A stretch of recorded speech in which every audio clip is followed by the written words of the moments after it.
What's up, guys? Today I'm going to teach you how to drive a manual transmission car, but it does take a lot of learning muscle memory and just practicing over and over again and stalling a bunch. There's no way around that, no matter how many videos you watch. If you are able to borrow a friend's car that's a manual, that helps a lot. Just find a big empty parking lot or a big parking structure and practice for a few hours.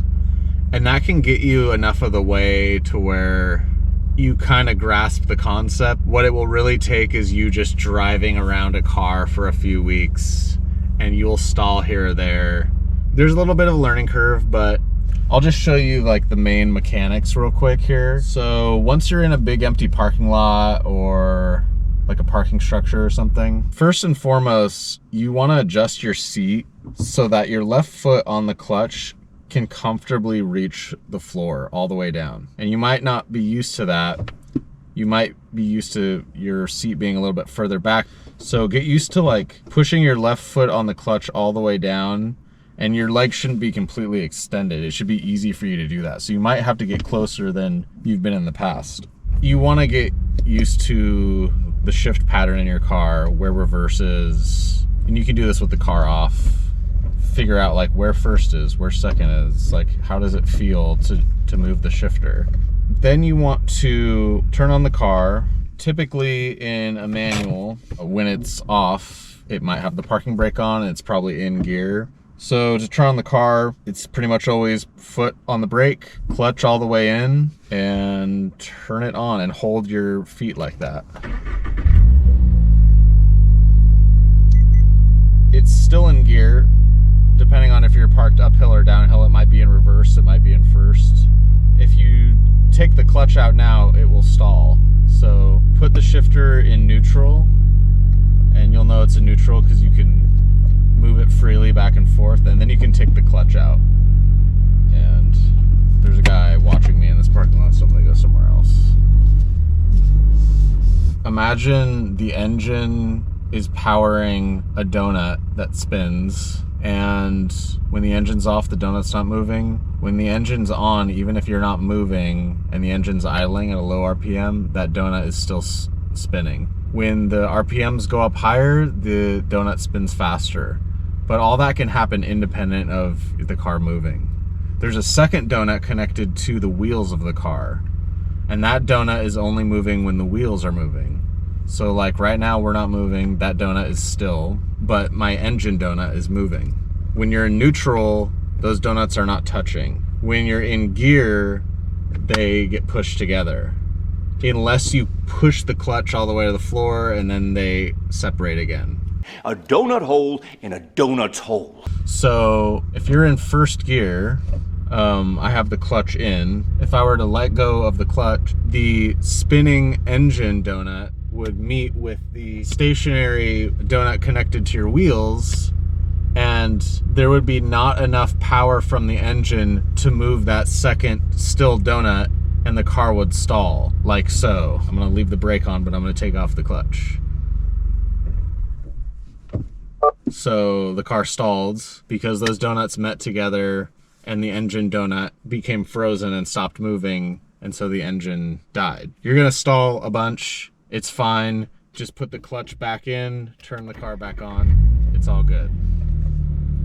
Put it in neutral and relax. Anytime you're still and the car is in gear, you need to have the clutch in. Like, get used to associating, like if you're in first gear and you need to brake hard, the clutch goes in at the same time as the brake. And then you can put it in neutral and take the clutch out.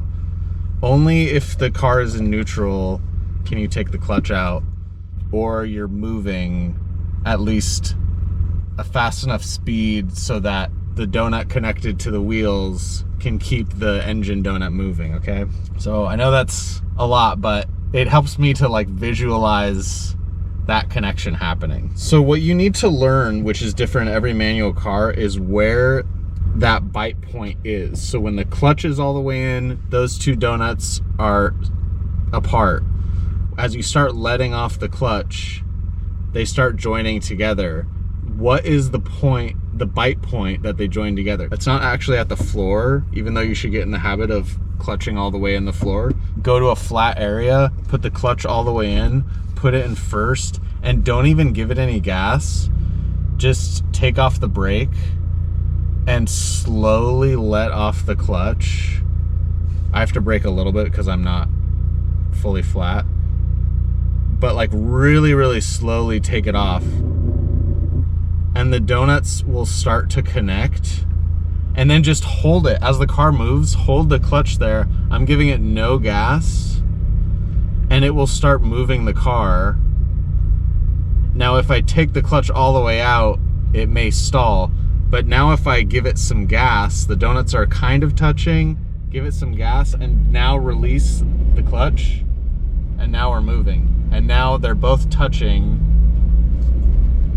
and we're moving enough that like I can take everything off. I'm in first gear, the car won't stall.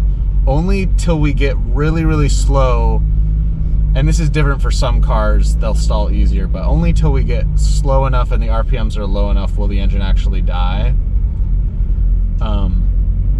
But once you're moving, you're kind of golden. First gear is the hardest part. You're moving, what do you do now? Well, if you want to slow down, put the clutch all the way in, push the brake, put it in neutral. And now you started and stopped. So you want to just try doing that over and over and over again. Put in the clutch, put it in first, slowly let off the clutch, experiment with giving it some gas as you're taking off the clutch, give it some gas. And what happens a lot of times when you're first starting, clutch out, neutral. When you're first starting, you'll put the clutch in, you'll put it in first, and you'll rev it too high, and then you'll give it too much gas before you find the bite point coming off of the clutch, and you'll hear the engines rev, and then it'll finally click and you'll get all jerky. And you just have to do that and keep practicing until you can match the right amount of gas for the right amount of clutch out that you're giving it, so that you're giving it gas right when those two donuts meet, okay? And vice versa, if you let out the clutch too soon without enough gas, you'll stall, right? So it's almost better to give it err on the side of a little bit too much gas, okay? So that's your first thing. Just like do that a bunch in an empty parking lot. Start going a little while in first, and then like pull over and put the clutch in, brake, put it in neutral. That is the hardest part. After that, it's a lot easier because it's pretty difficult to stall in the other gears. So when do you shift from first to second? It depends on how much power you need. So like the more you let it rev out, which you're gonna wanna do if it's in like a sports car, if you're really like trying to have fun and drive spiritedly, you might let it rev higher, and you'll get more power. If you look at like a horsepower graph, it's gonna have like the highest amount of horsepower near the top end, at least in like a naturally aspirated car like this one. But you're gonna get like the least amount of gas mileage, and the engine's gonna be really loud. Like you don't always wanna do that. So in some cars, it'll give you an indicator, a little arrow that will go when it's time to shift. And that's usually set up for like maximum fuel economy. Or you'll just get like a feel for it. So we'll put it in first, slowly let off the clutch, add some gas, let off the clutch. So we're at like 2,000 RPM. Let off the gas, put the clutch all the way in, move to second, and do the same thing where you take off the clutch and add gas. And now we're at a stop sign, so we're gonna put our foot on the brake, clutch all the way in, move it to first gear. Start in first. See, it's like, it's time to shift. We're at 3,000 RPMs, clutch in, into second. Clutch out, give it some gas. 3,000 RPM, clutch in, third. Okay? 2,800, you can even do it, because we're just driving so slowly, and we're in fourth gear. And you can do that all the way to sixth gear, which is like, in this car, that's kind of like your overdrive, or like your freeway fuel economy gear. You don't get a ton of torque in it, and it just keeps it in lower RPMs. But let's say we want to drive more spiritedly. We're in fourth gear. we can let it rev all the way out. And now shift it to fifth.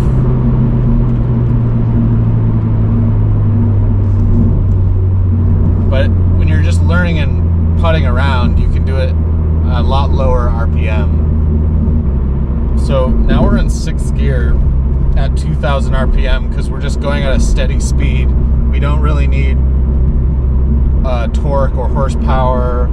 We're just traveling at a steady speed in a straight line, trying to get some fuel economy, trying to not be obnoxious. Now, what happens if we need to make a turn or traffic stops in front of us, or we hit a stop sign? Well, what you do, depending on how abrupt it is, you can start applying the brake. And unless you're in first, you don't need, or you're like slamming on the brakes, you don't need to put the clutch in immediately. So like, you know, you're on the freeway in 6th gear, maybe you need to brake a little bit, maybe you need to add gas, like it's totally fine. We're gonna make a right turn here. It's like a 90-degree angle. Brake is in, clutch is gonna go all the way in, and now you have to decide based on your speed, like, and this is just kind of a thing you'll get an instinct for. So I'm gonna put it into 3rd, clutch out. Like, you could have done 2nd gear also, it's not that important.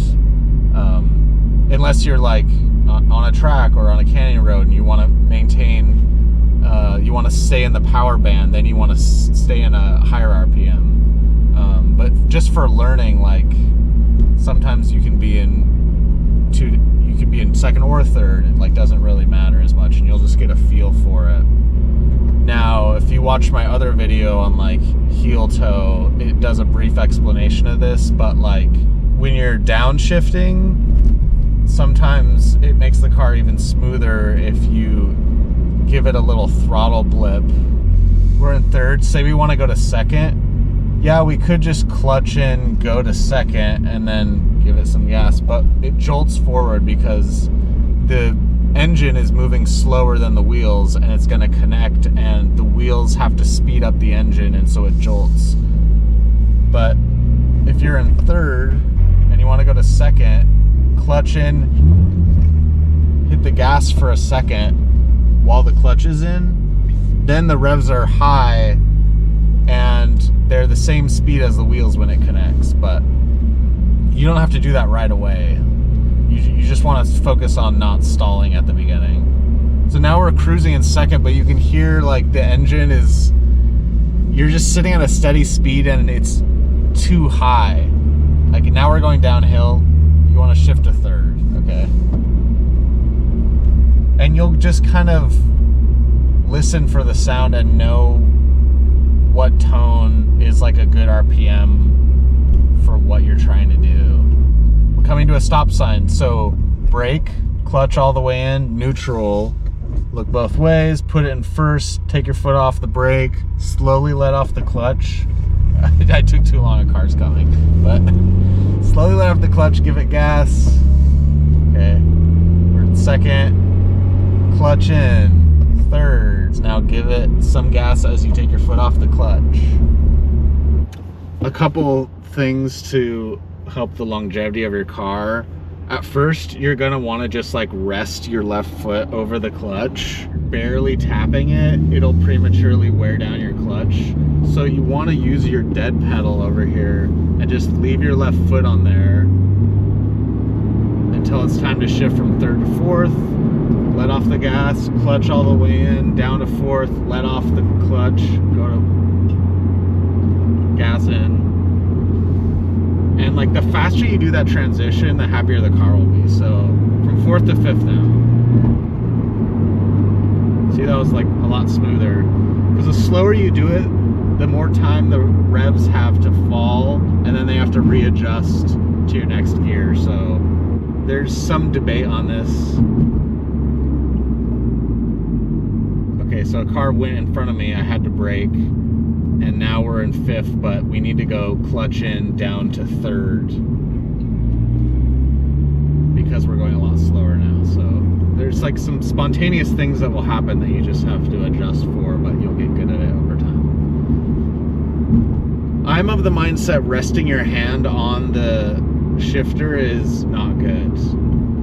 But there's people who say it doesn't matter. I would say best to just not have your hand resting on it. I've heard that can prematurely wear down, I don't know, your synchros or something with the shifter, so just only use the shifter and only use the clutch when you're actually shifting. Oh, and then like in this car, so reverse is either going to be like all the way to the right and back, or all the way to the left and forward, or all the way to the left and back. And in this car, it has like a reverse lockout. So if I go all the way to the left and up, like it says to do, it will just go into first unless I lift this reverse lockout up and then move the shifter all the way over, and then it goes into reverse. And that keeps you from accidentally going into reverse while you're driving. And reverse feels just like first gear, but backwards. It's like the same kind of resistance. And that's it. I don't think there's anything else. Just get out there and practice. Don't be afraid to stall. It's gonna happen. It'll be a little frustrating at first, but after a couple weeks, you'll be glad you did, unless you're sitting in dead stop traffic, and then it is the worst thing ever. But other than that, especially if it's like sports car or hot hatch or something, like it is just so much more fun and engaging to shift yourself. And then you can start to learn how to like heel toe if you're into like sports cars or spirited driving. That's really fun. You should buy a manual because we're not going to have them very much longer, and get them while you can. Good luck.